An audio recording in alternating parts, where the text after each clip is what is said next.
Today I'll be reviewing the Tamron 45mm f1.8 DI VC USD.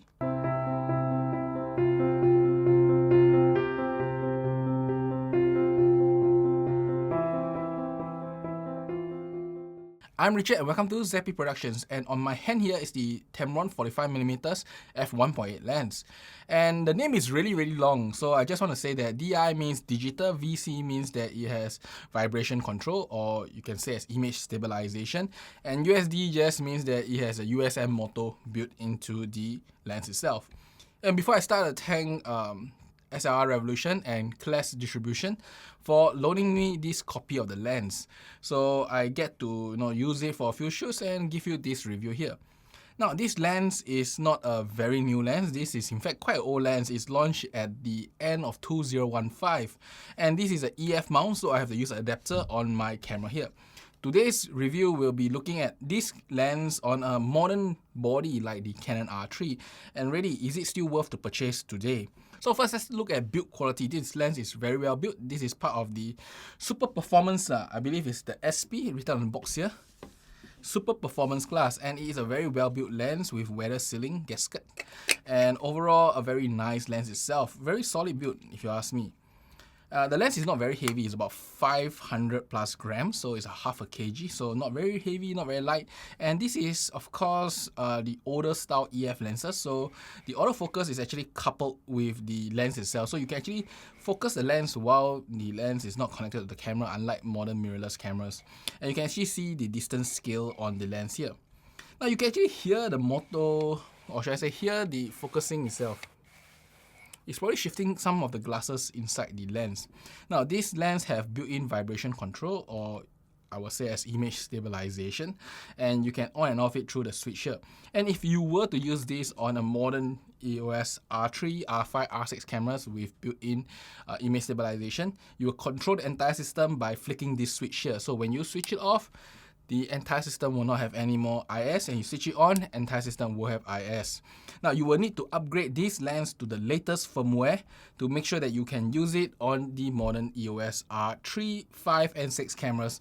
If you don't upgrade the firmware for this lens, what happens is that when you put this lens on the camera, you will lose all image stabilization capabilities, which is probably not what you want. And this lens has one more switch, and that is AF/MF. That is pretty much it. It's a very simple lens in terms of its switches, and it's a very well built lens, as I said. Now, this lens comes with a petal hood, and you can mount it on it. Overall, I say as this lens isn't that big nor bulky, and if you put it on the R3, for example, let me show you. It looks actually pretty okay, not really oversized, and it's quite balanced. It's not too heavy, not front heavy at all. So overall, I say as this lens is decently built. In fact, quite well built, and the weight and stuff quite nice and fits properly on the modern R3 cameras. No issues here. Next, we will talk about image stabilization on the lens, and image stabilization on lens is controlled by the lens itself, so there's a VC switch, you can on and off it. The results of the vibration control, I would say is normal, it's quite average. With 1/10 of a shutter, you get about 7 usable shots, and with 1/5 of a shutter, you get about 4 usable shots. It's not really high nor really low. I think there are some lenses coupled directly with the Canon R3 will produce you better effects, but overall I think it's quite acceptable for the 45mm lens. Now, when it comes to autofocus, this lens uses the ultra silent drive motor by Tamron, and this motor I personally find is not as good like the 35mm I recently reviewed. That version had a newer motor that is, I would say, it's a lot more accurate than this motor here. What I mean is that, if you were shooting like 100 shots, with the 35mm f1.4 Tamron lens, you probably can get, I believe, 95 to 98% of tech sharp shots. While for this lens here, I will rate it about 10% lower. So for sharp shots, you get about 85%, 80 to 85%, while the rest are still usable. This lens rarely go totally out of focus. I mean, totally out of focus shots were less than 1%, because for every shoot I did like 4 shoots with this lens here, I only noticed like maybe 1 or 2 shots that were like out of focus. The rest were in focus still, but just not as sharp, especially when it's off center. So my guess is that this lens uses the older motors from Tamron, which is, the 35mm is a newer one. As such, the performance is very similar to what I get in older Sigma lenses and also certain older EF lenses, which means On general, you'll still get a good amount, 90+% of usable shots, but the tech sharp shots will be about 80+%. Not a big deal. You still can use it quite well. Just need to note that even with the modern autofocus system, don't expect that every single shot is tech sharp, and I recommend you to check the shots after each snap itself. Next, we will talk about image quality. And image quality, normally I will talk about the synthetic test, followed by the experience in photoshoot itself. Now, when it comes to synthetic test, I would say I shoot out of the window and take a look at the shots. At f1.8, I did notice that it's like not modern lens sharp. There is a little bit haze in the shot itself, but definitely no worse than what I experienced, for example, with the Sigma 50mm f1.4.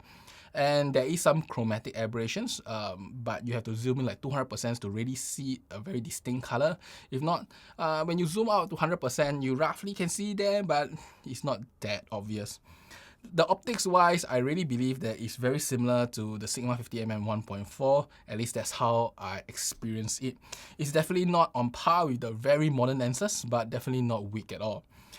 The really nice thing of this lens, however, that it is very consistent throughout the entire frame, which means that once you zoom in the center, it looks that sharp. You move anywhere in the screen, it also looks that sharp. So I would say as overall, it's still a very usable lens and very predictable in terms of image quality. Now, this lens do benefit from stopping down. Just stopping it down to f2.8 result in a very sharp shot across the entire frame.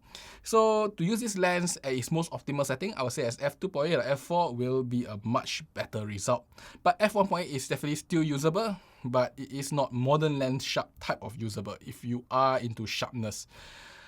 Now, for the night shot itself, I did notice that there is some chromatic aberration, reddish and purplish chromatic aberration, especially for bright lights. Not a very big deal, but it is there. And the amount of pixels, I would say, is noticeable, but quite little. I think it looks like 1 or 2 pixels only, not like 10 pixels deep. This is definitely a way better performance than the cheaper Canon lenses, such as the 85 1.8 or the 50 1.8. Even the RF versions isn't that great. So if you ask me in terms of chromatic aberration control, this lens is better than the cheap RF lenses. Now, the lens itself do suffer from some weird shapes of light near the edge, the comas. It has some weird fan shape of light. And when it comes to Sunstar, it has a decent Sunstar, 18-sided, because it has a 9 aperture blade. And then when it comes to bokeh, you can see some onion ringing effect in the bokeh itself. Not very obvious in real world, but if you do synthetic tests like this, you can see it. And also, of course, at the edges, it turns to a football. But overall, I felt that the shape of the football isn't that bad. So the bokeh, I'm guessing it'll be quite decent.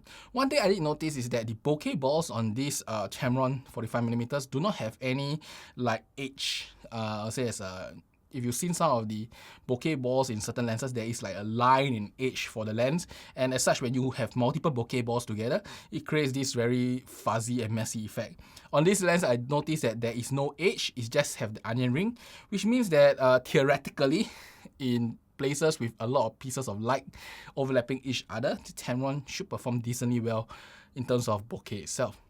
Now, when it comes to real-world performance, I shot outdoors and indoors, and personally, my experience, as I say, is mainly with the autofocus. There are chances to get soft shots, especially if you focus off-center itself. On-center, usually no problem. Off-center, there is a chance to be soft shots. But most of my shoots have no issues. I can show you some of the shots here. I zoom in to 100%. On the R3, by the way, 24 megapixel camera. It looks pretty decent to me. And when I was shooting in the studio, it also looks really good to me, in fact. So just need to note that this lens, because it is using the older autofocus motor, you really should check your shot if you are really into sharpness itself. As I say again, you probably can get 90+% of usable shots, but if you are particular about sharpness, you may want to check it because there's a good only 80+% of tech sharp, and the other 10+% will be a little bit soft, which may not be what you want. But generally, performance-wise, I would say it's still really usable in throughout the entire frame, and I don't think you need to worry about sharpness unless you are very particular about it. I think the bigger issue, however, is chromatic aberration, and it does appear, especially in certain very strong backlit situations. I did notice it. So if you are very dislike of chromatic aberration, just note this lens is from 2015. Lenses then, other than the Otus, wasn't that corrected, or the GFX system. I know, unless you're using Otus or the GFX system, you probably don't get very corrected lenses. So this lens, I would say, as performance-wise, if you are looking at the year it was launched, it was really good. But in today's world, there are lenses that performs slightly better than it in chromatic aberration. Just to note that even modern lenses that are fast still suffer from chromatic aberration. It's just lesser. This lens is just consistent on it. There is a certain amount of chromatic aberration that you need to correct, but it is quite easy to remove in Lightroom, so I won't be sweating for it. Now, in terms of background bokeh in real world, it looks pretty decent to me. Not very messy. I think it's quite usable when it comes to background bokeh. So overall, how do I feel about this lens really? This is a lens with its built-in VC. It's very suitable if you are using older cameras, especially like the EOS R, or maybe you are still in the EF line of cameras. Then this lens will be really worth it. In fact, I will recommend this lens because it has VC. VC is so important. To just stop down your shutter from 140 to 120, I think is a big deal. Now, if you are using modern cameras like the R3, R5, R6, this lens is okay. As I said, it performs probably better than the RF versions of the lens, but it does cost significantly more than the RF lens. I mean, the 51.8 RF is like 300 Sing dollars. This is like 900 plus Sing dollars. I think 560 or 500 or 600 USD. In fact, let me show you the screenshot here. So it is no way like a very cheap and affordable lens, but it's still better than whatever Canon is trying to push out for its entry series of lenses. But that said, if you really want a better lens, there is always the Sigma 40mm f1.4, but that guy weighs like 3 times the weight and costs almost like 2 times the price. So it's a trade-off. And the Canon version of the 50mm just costs like crazy amount of money. I mean, it's 3 times the cost of this lens. So if you look at it from the Canon system point of view, there really isn't much better lenses at 50mm. It's between this or the Sigma 50mm 1.4, or if not the 40mm f1.4 from Sigma, which weighs more and costs more. You really don't have much options, at least in the Canon system today. So if you ask me, will I recommend this? If you like the focal length, I think this is probably the only few lenses you can buy for this focal length. But if you don't like this focal length, well, there are other focal lengths that will optically perform better, but at a higher price. Sadly, Canon do not produce a line of lens like the Nikon's 1.8S line. Canon doesn't do that. So, you don't have really much options. And based on what's in the Canon system today, this is probably one of the better options. That's about it for today. I hope you enjoy my short little review of the Tamron SP 45mm f1.8 DI VC USD.